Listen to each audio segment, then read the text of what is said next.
જય Shri Krishna YouTube family, તમારું સ્વાગત છે તમારી દિવ્ય રસોઈમાં। આજે આપણે બનાવશું વણેલા ગાંઠિયા। તેમાં આપણે એક લોટ લીધો છે ગાંઠિયાનો, સ્પેશિયલ તેલ, ગાંઠિયાના સોડા। તમે મારો પૂરો વિડીયો જોજો, હું છેલ્લે એક સિક્રેટ ટિપ્સ કે છેલ્લે હું કહીશ તમને। તેમાં આપણે થોડુંક મોણ ઉમેરી, તેલનું મોણ ઉમેરી અને એને હાથેથી મિક્સ કરી લેવાનું છે। હાથેથી ક્રશ કરીને અજમા નાખવાના।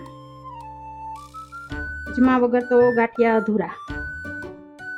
અને મરીનો ભૂકો ઉમેરવાનો હોય, એ પણ જ્યારે આપણે ગાંઠિયા બનાવીને વણીએ ત્યારે। હવે આમાં તેલ ઉમેર્યું છે, આપણે એને એમને જ મિક્સ કરી લેવાનું, પાણી ઉમેર્યા વગર। અને પછી આપણે સોડા, એમાં એક તેલ થોડુંક અને નમક, એ ત્રણેયનું મિક્સર કરવાનું છે। પછી એનાથી લોટ બાંધવાનો છે। એટલે પોણી ચમચી નથી, અડધી ટીસ્પૂન છે, એ અધૂરી છે। એ કે આપણે ગાંઠિયાના સોડા ઉમેરી અને એમાં અનુસાર નમક। અમે ગાંઠિયા ખાલી નાસ્તા પૂરતા જ બનાવ્યા છે, એટલે બહુ ઝાઝા નથી બનાવ્યા। એક વાટકી આજે આ વાટકી છે, એ એક જ વાટકી ચણાનો લોટ લીધો છે અને આ બે ચમચી જેટલું પાણી ઉમેર્યું છે। ભૂલ થઈ ગઈ। અને હવે એમાં પાણી ઉમેરી અને એને આપણે મિક્સ કરવાનું છે। આ રીતે મિક્સ કરવાનું છે। અને આ મિશ્રણથી આપણે ગાંઠિયાનો લોટ બાંધવાનો છે।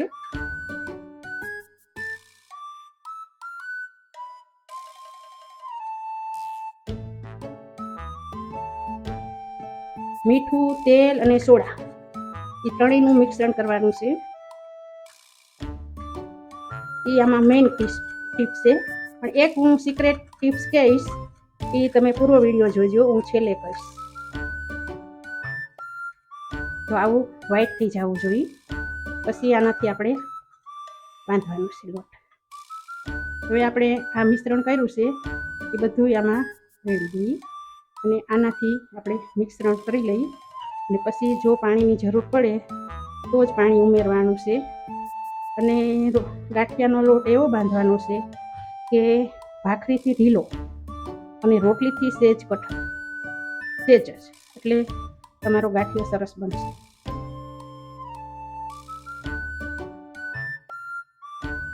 અને જો લોટ બાંધતા ઢીલો થઈ જાય તો સેજ બેસન ઉમેરવાનો। ને હંમેશા યાદ રાખજો કે ગાંઠિયા છે, ભજીયા છે કે બેસન ચાળી લેવાનો। મેં ચાળી લીધો હતો, એટલે એમાં હવાનો ભરાવો થાય છે અને ગાંઠિયા બને છે બહુ સરસ।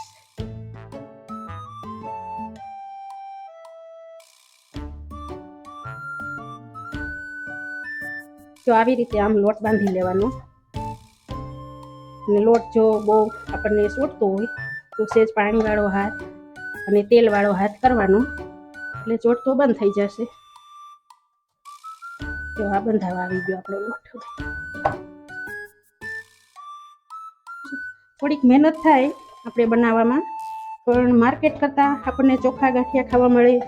તેલ સારું હોય ઘરનું, બીજા નંબરમાં લોટ સારો હોય, બહુ સરસ થાય।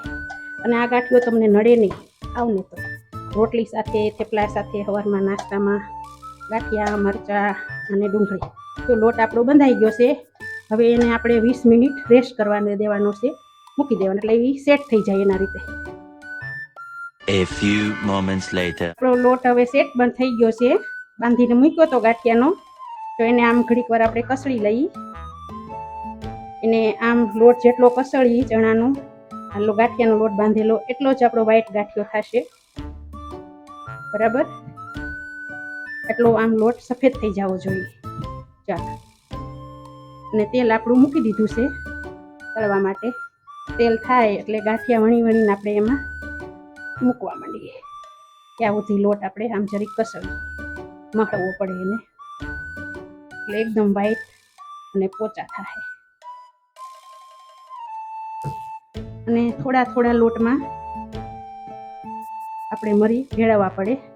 આ મરી લીધા છે ખાંડીને, કચરા ખાંડા છે,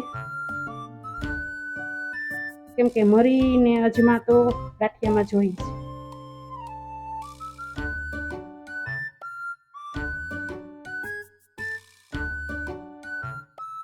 તમે તમારે પાટલો હોય રોટલી વણવાનો, એના ઉપર તમે ગાંઠિયા બનાવી શકો છો, વણી શકો છો. વણવાની રીત પણ સાવ સહેલી છે. હું તમને 2 રીત શીખવાડીશ ગાંઠિયાની. અને જો તમારી પાસે એવો પાટલો હોય ચોરસ તો પણ હાલે, અને ન હોય તો અમારે તો હું આ પાટલીમાંથી બનાવું છું, રોટલી વણવાના પાટલા. આમ નાનું નાનું લોહું લેવાનું, બરાબર. આ હાથની હથેળીનો ભાર દેવાનો છે, આમ જવા દેવાનો, આમ લેવાનો, એટલે સરસ ગાંઠિયો વણાશે અને વળસળતો જાશે. તો આમ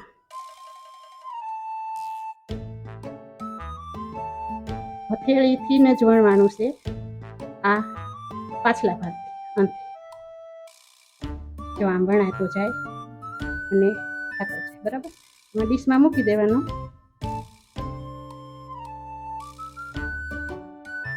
આમ ઊંચું લેતું જવાનું. આ આંગળાને આ બીજું તો કોઈ કામ નથી લાગવાનું, આ જોડે ખાલી આમ કરી ના, અને વળસળતો જાય ઓટોમેટિક, હાથે હાથે.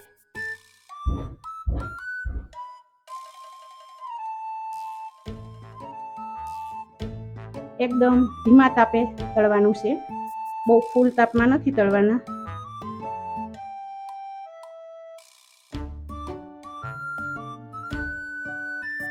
મૂકી દઈએ આમાં, ધીમે ધીમે ફ્રાય થઈને ઉપર આવે, ઈ જ તેલ બરાબર કહેવાય.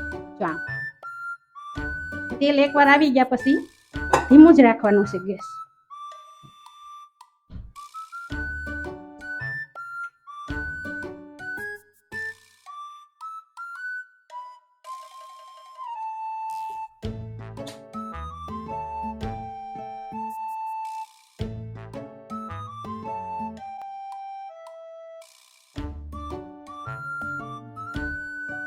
જો ગાંઠિયા બધા ઉપર આવી જાય તળાય, અને પછી આમ ધીમે ધીમે ફેરવવાના છે. અને એકવાર તેલ આવી ગયા પછી ધીમો જ ગેસ રાખવાનો છે. આમ ફટ ગાંઠિયો નાખીને ઉપર આવે એવી રીતના તેલ ન હોવું જોઈએ, તો જ તમારો ગાંઠિયો સરસ થશે. સરસ બન્યા છે, એકદમ પોચારું જેવા, અને ફાટી ગયા છે ગાંઠિયા મસ્ત. તમે પણ મારો પૂરો વિડીયો જોજો. હવે હા,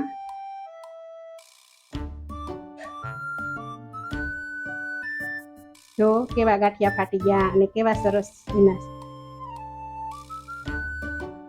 ગમે તો લાઈક કરજો, અને બીજાને લઈને તમારા ફેમિલી સર્કલમાં અને તમારા ભાઈબંધમાં શેર કરજો.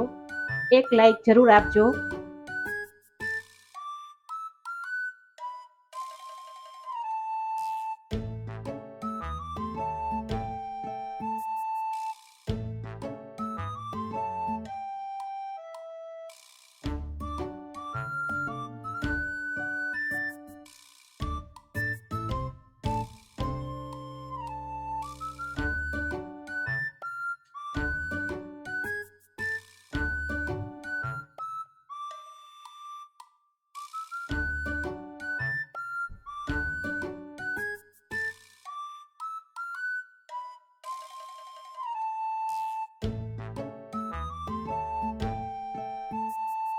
હવે આપણે બતાવું હું તમને બીજી રીત.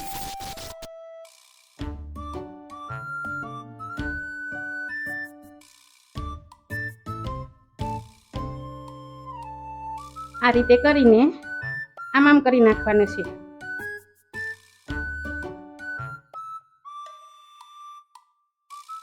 આંગળીથી તોય પણ તમારો ગાંઠિયો જ બની જશે, એવો જ બનશે. કરીને એમ કરીને આમ થોડું કરી નાખવાનું, બસ. તમારો ગાંઠિયો એવો જ બની જશે.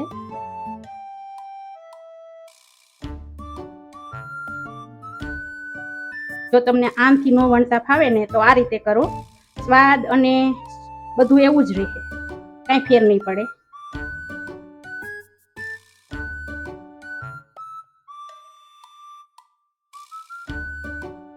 જો એવું જ બનશે, કાંઈ ફેર નહીં પડે.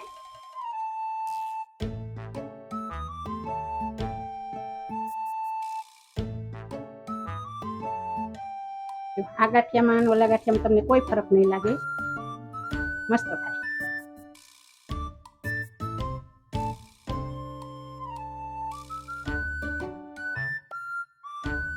એક ખાસ ધ્યાન રાખવાનું કે તેલ બહુ નહીં આવવા દેવાનું, તેલ ધીમું જ હોવું જોઈએ. ગાંઠિયો ધીમે ધીમે તમારો ઉપર આવે તળાઈને, અને એ ગાંઠિયો ઠેઠ સુધી તળાઈ જાય, ક્યાંય વચ્ચે કાચો ન રહે અને સરસ તળાઈને ફાટી જાય. અને ગાંઠિયો ફાટે એટલે એ પરફેક્ટ જ કહેવાય.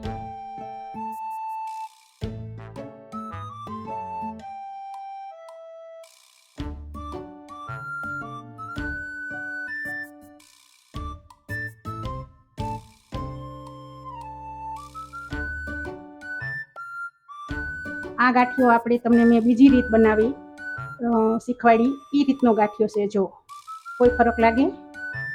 એવા જ બને. જો આમાં કાંઈ ફરક લાગે? બધા સરખા લાગે. જો આ ગાંઠિયો તમને બીજી રીત શીખવાડી, આમ વણીને ક્રશ આમ આંગળીથી કરીને, આ એ ગાંઠિયો છે. જો કોઈ ફરક લાગે નહીં? જો એવો જ છે ને. અને આ ગાંઠિયો આપણે વણીને બતાવ્યો છે. નાસ્તામાં થેપલા બનાવ્યા છે, મરચાં તળશું અને હવે ગાંઠિયા આપણે સર્વ કરીશું. હવે આપણે સર્વ કરી ગાંઠિયા, થેપલા, મરચાં અને ડુંગળી ક્રશ કરેલી ગોળ ગોળ કટિંગ કરીને. તમે મારો પૂરો વિડીયો જોજો અને સર્વ કરજો, સબસ્ક્રાઈબ કરજો. અને એક સિક્રેટ મારે તમને ટિપ્સ દેવાની હતી.